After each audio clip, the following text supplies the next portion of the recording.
अज्ञानति मेरान्धानां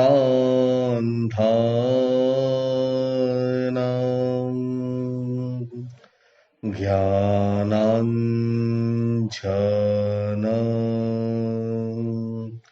शलाकया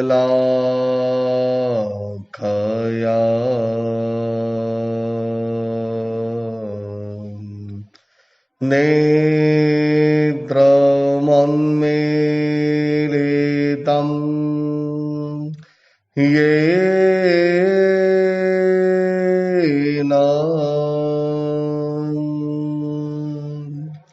तस्मै श्री गुरवे नमः। तस्मै श्री गुरवे नमः। महापुरुषों की महागाथा, तारीख 1/8/2020 शनिवार। आज हम तीसरे नंबर के आचार्य प्रभव स्वामी की बात करेंगे। 10 बोल हमारे पास से चली गई और हम बड़े घाटे में आए कि मोक्ष में जाने का हमारा बंद हो गया, क्योंकि हमारे पास शरीर बल और मन बल दोनों कमजोर, और उसी की वजह से साधना जिस प्रकार से होनी चाहिए वो साधना न होने की वजह से कर्म की निर्जरा नहीं हो पाती, और आत्मस्वरूप में रमणता करनी चाहिए हर क्षण प्रतिक्षण, वो भी हम नहीं कर पा रहे हैं। इसी वजह से हम मोक्ष में नहीं जा पा रहे हैं। तो ये 10 बातें हमारे सामने से निकल गई है, ये आपने देखा। फिर भी हम 51 पद को अवश्य प्राप्त कर सकते हैं। इतना हमारे लिए अभी भी एक बड़ा ही सुंदर अनोखा संगम है कि इस प्रकार से भी हम जल्द से जल्द इस संसार से हम मुक्त हो सकते हैं। आज हम तीसरे आचार्य भगवंत प्रभव स्वामी की बात करेंगे। जम्बू स्वामी जी ने जब अपना अंतिम समय नजदीक आता हुआ देखा, तब उन्होंने अपने शिष्य प्रभव स्वामी थे, उनके ऊपर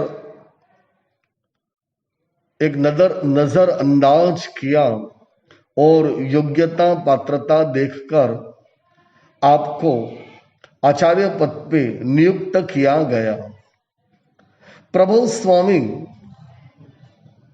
ये जन्म विंध्याचल पर्वत की तलेटी में जयपुर नाम का नगर था। वहां कात्यायन गोत्री जयसेन नाम के महाराजा राज्य करते थे। महारानी ने जब बालक का जन्म दिया और उसका नाम प्रभव रखा गया। प्रभव बड़ा हुआ, उसका छोटा भाई विनयधर था। दोनों भाई बड़ी अच्छी तरह से बड़े होते जा रहे थे। प्रभव उसको ऐसे मित्रों की संगत हुई कि जिससे अपने कुल की मर्यादा, अपने खानदान को वो भूल गया और उन मित्रों की तरह वो भी उनके जैसा बन गया। महाराजा के सामने नगर से बार बार प्रभु के बारे में सूचना मिलती रही। तब महाराजा प्रभु के ऊपर अत्यंत क्रोधित हो गए। उसको मौका भी दिया, लेकिन अपनी आदतों से मजबूर वे आदत को बदल नहीं पाए और प्रजा में आपकी अनिष्ट वर्तणुक से प्रजा भी दुखी हो गई। तब महाराजा ने न्याय संगत अपने पुत्र प्रभु को देश निकाल की सजा सुना दी। यानी कि इस देश की जो सीमा प्रदेश है उससे भी बाहर चले जाना। अगर इस देश के सीमा प्रदेश में कहीं भी दिखाई देंगे तो सूली पे चढ़ा दिया जाएगा। इसीलिए इसको देश निकाल की सजा महाराजा ने दे दी। प्रभु कुमार पिताजी पर अत्यंत क्रोधित हुए कि कैसे पिताजी है, अपने ही बेटे को देश निकाल करते हैं। लगभग अधिकतर हमारे जीवन में हम ऐसे ही सोचते हैं, क्यों निकाला, किस वजह से ये दंड मिला है, वो हम नहीं देखते। बस मैं बराबर हूं, अपने को ही हम सब अच्छा देखते हैं।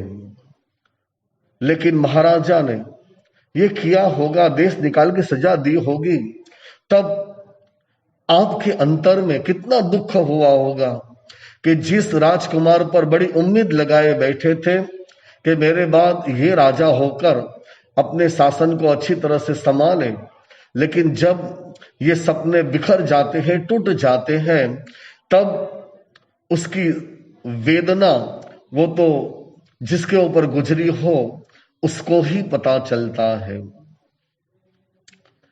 प्रभु वहां से चल बसा और चलते चलते अपनी जो सीमा प्रदेश से वहां से भी बाहर निकल गया और एक घने जंगल के अंदर वो आया।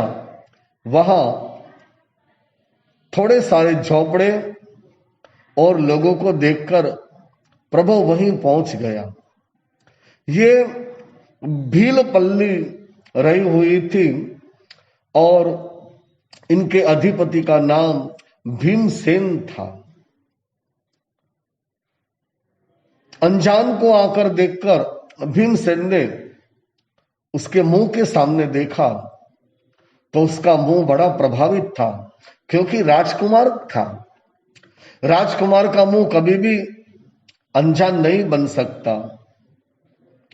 उसके साथ बड़ी अच्छी सी मित्राचारी हो गई और प्रभु को बड़ा ही आग्रह करके वहीं ठहरने के लिए बोला और प्रभु को वैसे भी ठहरने की कहीं जगह की जरूरत थी, वो मिल जाने से वो वहीं रह गया। और भीमसेन उनका जो कार्य क्षेत्र था वो प्रभु को पता चला, लेकिन अपने कुसंगत के कारण उसको उस कार्य से थोड़ा भी बुरा नहीं लगा और वो भी इसमें अच्छी तरह से शामिल हो गया। थोड़े ही समय में प्रभु उस कार्य में बड़ा ही निपुण और माहिर बन गया। तो ये भीलपल्ली का काम था, चोरी करने का, डाका डालने का इनका काम था और प्रभु इस कार्य में बड़ा अच्छा निपुण हो गया। जब भीमसेन ने देखा कि अब मेरी उम्र भी हो गई है, तो भीमसेन ने प्रभु को चोरपल्ली का अधिपति बना दिया और प्रभु बड़ी अच्छी तरह से चोरियां करके, डाका डाल के बहुत सारा धन ले आता था और इस कला में वह बड़ा ही प्रवीण हो गया। भीमसेन की मृत्यु हो गई।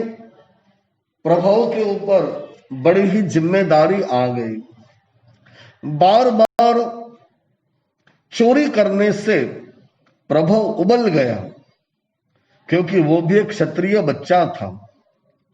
आज एक क्षत्रिय बच्चे को जंगल में रहने की बारी आई और चोरी करने के लिए दर दर पे भटकना पड़ता है। अपने जीव और जान के जोखिम में डालकर चोरी करता था। कितनी बार महाराजा के सैन्यों से बचकर वो निकल जाता था। क्षत्रिय कुल की वजह से उसको बहुत याद भी आता था कि अरे मैं क्या बनने वाला था और मैं क्या बन गया। अगर मैं अपने ही नगर में पिताजी के पास रहा होता तो आज मैं भी राजकुमार और आगे राजा बनकर राज करता रहता था, लेकिन मैं कहां पहुंच गया। यह बात जब याद आती थी, सोचता था, तो वो चोरी करने से उबल गया था। उसको विचार आया कि बार बार चोरी करना ये कोई जीवन है। इस तरह एक ही ऐसी चोरी करो जिंदगी भर तक मुझे अच्छी तरह से जीवन चला रहे। बस एक ही चोरी करनी है। और उस चोरी के लिए प्रभु इंतजार करने लगा। यह भी एक नसीब की बात थी कि प्रभु को ज्यादा इंतजार करना नहीं पड़ा और उसे समाचार मिले कि सेठ ऋषभदास का बेटा जम्बू कुमार, उसकी शादी 8 कन्याओं से हुई है और 8 कन्याएं इसी नगर के रहने वाली थी। बड़ी सुखी समृद्ध परिवार की थी। इसीलिए जब शादी हुई तब बहुत सारा सामान उनके परिवारजनों ने दिया था। प्रभु को समाचार मिलते ही बड़ा खुश हो गया। पूरा दिन जैसे तैसे करके व्यतीत किया। कब रात हो और मुझे ऐसा मौका मिले, बहुत सारा धन लेकर मैं वापस आ जाऊं ताकि दोबारा चोरी करना नहीं पड़े। ये सोचकर जब रात व्यतीत हुई तब प्रभु अपने साथीदारों के साथ सेठ ऋषभदास की हवेली थी, वहां थोड़े दूर आकर खड़े रह गए। रात का अंधेरा इस पृथ्वी के ऊपर चारों ओर जम गया था और अंधेरा बढ़ता जा रहा था। चारों ओर शांति फैलाई जाती थी। दिन में सबकी जो देखो वहां भाग दौड़ मची रहती है, आवाज आवाज रहती है। पशु पक्षी भी उड़ते फिरते घूमते रहते हैं, लेकिन रात में कितना सब शांत हो जाता है। उसी तरह लोग धीरे धीरे सोने लग गए। घर में उजाला था, वहां अंधेरा होने लगा।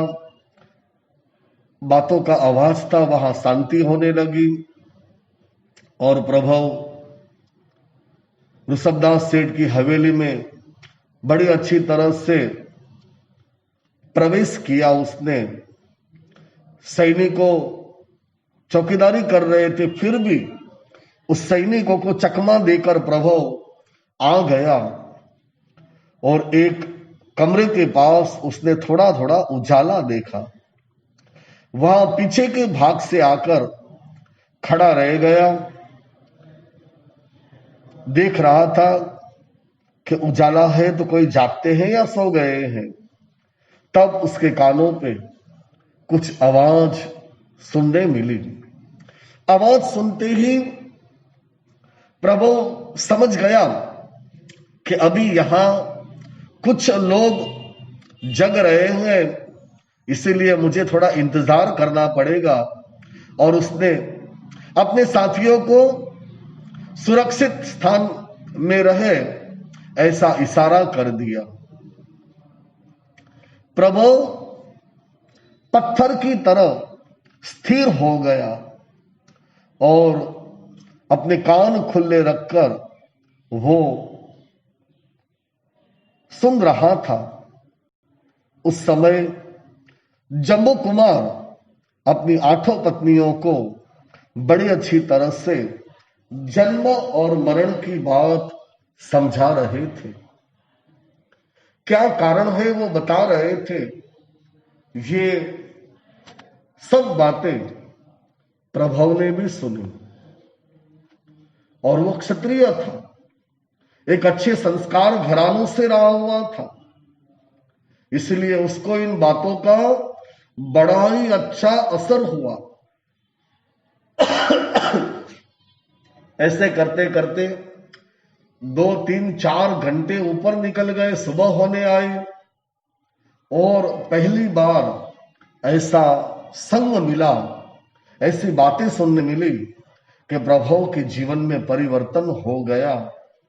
और सुबह जब जम्मू कुमार 8 पत्नियां उठकर अपने पिताजी के पास गए और सब बातें सुनाई, 8 पत्नियों के माता पिता को भी बुला लिया गया, उनके सामने भी ये बात रखी गई और इन सबको जब वैराग्य भाव आ रहा था तब प्रभु भी सामने उपस्थित हुआ और उसने कहा कि सृष्टिवर्य, मैं एक प्रभु हूं, चोरपल्ली का सरदार हूं और आपके वहां मैं चोरी करने के लिए आया था, लेकिन आपके बेटे जम्बू कुमार ने मेरा ही सब चुरा लिया।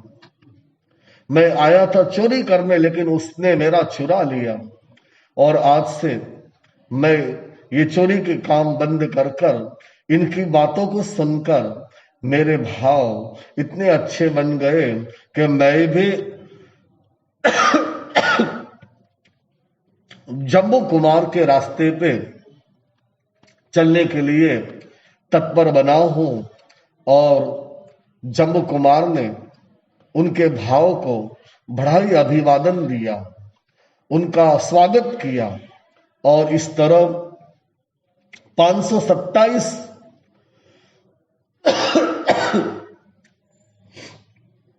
महान आत्माएं दीक्षा के लिए तैयार हुए। प्रभु स्वामी ने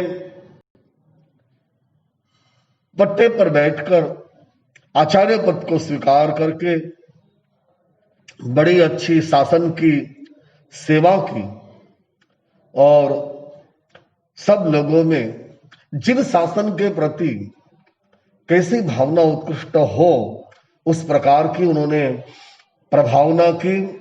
ये प्रभु स्वामी 30 साल तक गृहस्थ अवस्था में रहे, 20 साल तक गुरु महाराज की सेवा में यानी मुनि जीवन में और 14 पुरों का ज्ञान संपादन किया।